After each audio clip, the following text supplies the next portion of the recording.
നമസ്കാരം. പലസ്തീനെ രാഷ്ട്രമായി അംഗീകരിച്ചുകൊണ്ട് ലോകരാജ്യങ്ങളെ ഞെട്ടിച്ചിരിക്കുകയാണ് Ireland, Norway, Spain എന്നീ രാജ്യങ്ങൾ. ഇസ്രായേൽ ഗാസ സംഘർഷത്തിനുള്ള ശാശ്വതമായ പരിഹാരം അത് ദ്വിരാഷ്ട്ര പരിഹാരമാണ് എന്ന് യൂറോപ്യൻ യൂണിയനിലെ പല രാജ്യങ്ങളും വാദിച്ചിരുന്നു.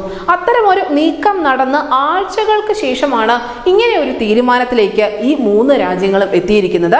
പലസ്തീനെ രാഷ്ട്രമായി അംഗീകരിച്ചില്ല എങ്കിൽ പശ്ചിമേഷ്യയിൽ സമാധാനം ഉണ്ടാകില്ല എന്നാണ് പ്രഖ്യാപനത്തിനിടെ നോർവീജിയൻ പ്രധാനമന്ത്രിയായ ജോനാസ് സ്റ്റോർ പറഞ്ഞത്. മെയ് 28 മുതൽ പലസ്തീനെ രാഷ്ട്രമായി കണക്കാക്കുകയാണ് എന്നുകൂടി സ്റ്റോർ പറയുന്നുണ്ട്. അയർലൻഡിന്റെയും പലസ്തീന്റെയും ചരിത്ര പ്രാധാന്യമുള്ള ദിവസമാണ് ഇതെന്നാണ് ഐറിഷ് പ്രധാനമന്ത്രി സൈമൺ ഹാരിസ് വ്യക്തമാക്കിയത്. സ്പെയിനും നോർവേയും ചേർന്നുള്ള ഒരു നീക്കമാണ് ഇത് എന്നുകൂടി അദ്ദേഹം പറയുന്നുണ്ട്.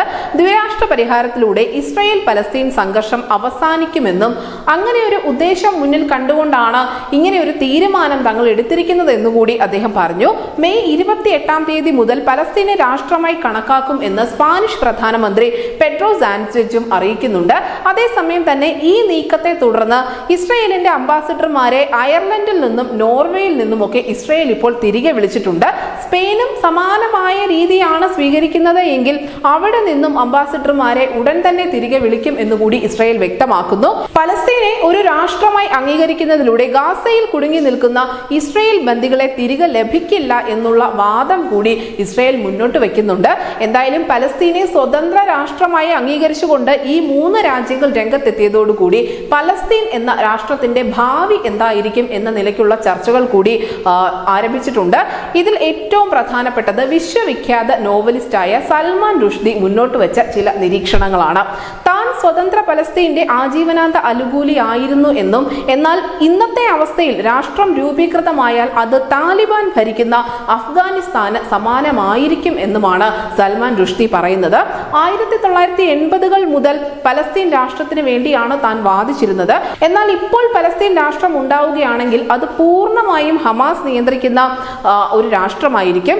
അത് താലിബാന് കീഴിലുള്ള അഫ്ഗാനിസ്ഥാൻ പോലെയുള്ള ഒരു രാജ്യമായി മാറുകയും ഇറാന്റെ സഖ്യകക്ഷിയായി മാറുകയും ചെയ്യും. മറ്റൊരു ആയത്തുള്ള ഖുമൈനി ഉദയം ചെയ്യാൻ മാത്രമേ ഇത് ഉപകരിക്കുകയുള്ളൂ. ഇത് സംബന്ധിച്ച് പാശ്ചാത്യ ലോകത്തിന് താൻ മുന്നറിയിപ്പാണ് നൽകുന്നത് എന്നുകൂടി റുഷ്ദി പറയുന്നുണ്ടായിരുന്നു. നിരപരാധികളുടെ മരണം കാരണം ഗസയിൽ സംഭവിക്കുന്ന കാര്യങ്ങളിൽ ഏതൊരാൾക്കും വിഷമം ഉണ്ടാകും എന്നത് തന്നെയാണ് വസ്തുത. എന്നാൽ ഇതിൽ ഹമാസിനും ഉത്തരവാദിത്വമുണ്ട്. കാരണം അവിടെ നിന്നാണ് ഇത് ആരംഭിച്ചിട്ടുള്ളത്.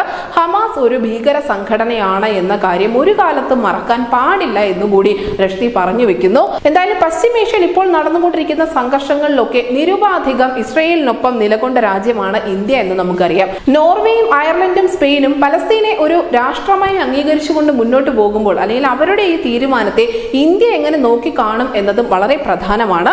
1950 സെപ്റ്റംബർ 17 ഇന്ത്യ ഇസ്രായേലിനെ ഔദ്യോഗികമായി അംഗീകരിക്കുന്നത്.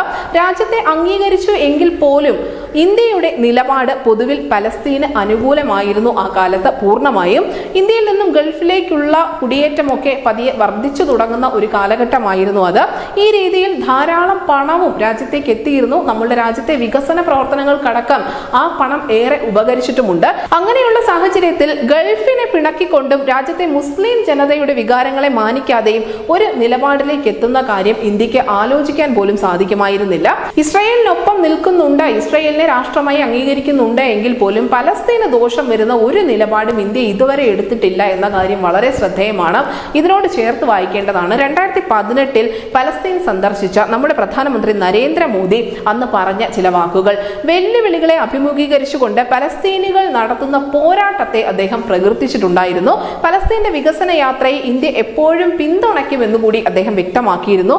എന്തായാലും കുഴഞ്ഞു മറിഞ്ഞ് കിടക്കുന്ന ഈ വിഷയത്തിൽ ഒരു പുതിയ അധ്യായമാണ് ഈ നോർവേയും അയർലൻഡും സ്പെയിനും ചേർന്ന് തുറന്നിരിക്കുന്നത്.